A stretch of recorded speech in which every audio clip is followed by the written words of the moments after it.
Je vous salue tous au nom de notre Seigneur Jésus-Christ. La fois passée, nous avons parlé sur la promesse de retour du Christ. Aujourd'hui, parlons sur Israël, les grands signes de retour de Christ. Nous commençons notre message par un interrogatoire. Bien-aimés, savez-vous que l'Église va bientôt être enlevée à la rencontre de son Sauveur, notre divin époux? Lisez avec moi ces passages de Luc chapitre 17, versets 26 à 30. Ce qui arriva au temps de Noé arrivera de même au jour du Fils de l'homme. Les hommes mangeaient, buvaient, se mariaient et mariaient leurs enfants jusqu'au jour où Noé entra dans l'arche. Le déluge vint et les fit tous périr. Ce qui arriva au temps de Lot arrivera pareillement. Les hommes mangeaient, buvaient, achetaient, vendaient, plantaient, bâtissaient. Mais le jour où Lot sortit de Sodome, une pluie de feu et de soufre tomba du ciel et les fit tous périr. Il en sera de même le jour où le Fils de l'homme paraîtra. D'après ce passage, quelle est l'aspiration de l'Église actuellement? Dans l'évangile de Jean chapitre 10, verset 10b, nous lisons « Moi, je suis venu afin que les brebis aient la vie et qu'elle soit dans l'abondance. » Dans l'abondance, nous voyons la bénédiction spirituelle, physique et matérielle. Les gens du temps de Noé et ceux de Lot se bornaient à la dernière, c'est-à-dire matérielle. Le monde aujourd'hui court vers cette grande bénédiction matérielle et c'est dans nos églises que des prophéties concernant cet âge d'or, notamment celle de notre nation congolaise, résonnent. Hélas, je n'en disconviens pas. Dieu peut et veut la faire parce qu'il connaît les projets qu'il a formés sur nous. Projets de paix et non de malheur, afin de nous donner un avenir et de l'espérance.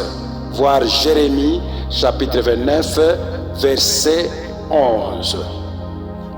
Le Seigneur ne nous a pas donné les jours, les mois et l'année de son retour, mais il a donné des signes dont je vais parler d'un seul et le plus important, c'est la nation d'Israël. Selon mon enseignement sur les deux phases de retour du Christ d'avril 1999, nous savons que Christ va enlever son Église avant la seconde phase et qu'entre les deux phases de rétablissement de la nation d'Israël, que le Seigneur va intervenir pour son Église. Lisons dans Matthieu chapitre 24, versets 32 à 33.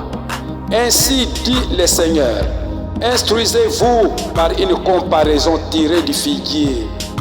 Dès que ses branches deviennent tendres et que les feuilles poussent, vous savez que l'été est proche. De même, quand vous verrez toutes ces choses, sachez que le Fils de l'homme est proche à la porte. Or, dans les Écritures, le figuier est une image d'Israël. Actuellement, ses branches sont tendres et ses feuilles poussent, c'est-à-dire son rétablissement politique qui débuta officiellement le 14 mai 1948 et non religieux qui ne se réalisera qu'après ce temple appelé l'Église corps de Christ sera enlevé. D'où le temple d'Israël sera reconstruit à sa place. Alors sera la bénédiction du royaume millénaire qui sera instauré par Christ lui-même, qu'Israël reconnaîtra lors de son apparition sur les monts des Oliviers. Voir Zacharie chapitre 14 verset 4. Alors, faisons une parenthèse sur le temple. Selon l'histoire, le temple de Jérusalem fut détruit depuis l'an 70 après Jésus-Christ. Qu'est-ce qui retarde la reconstruction de ce temple? La réponse est que les deux temples ne peuvent pas cohabiter.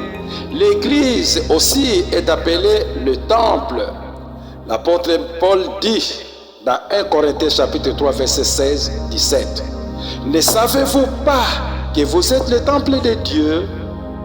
Alors, avant que le temple de Jérusalem soit reconstruit, il faut que le nôtre, c'est-à-dire l'Église, soit enlevé dans les airs à la rencontre de notre époux céleste, Jésus-Christ. Merci, que Dieu vous bénisse et prochainement.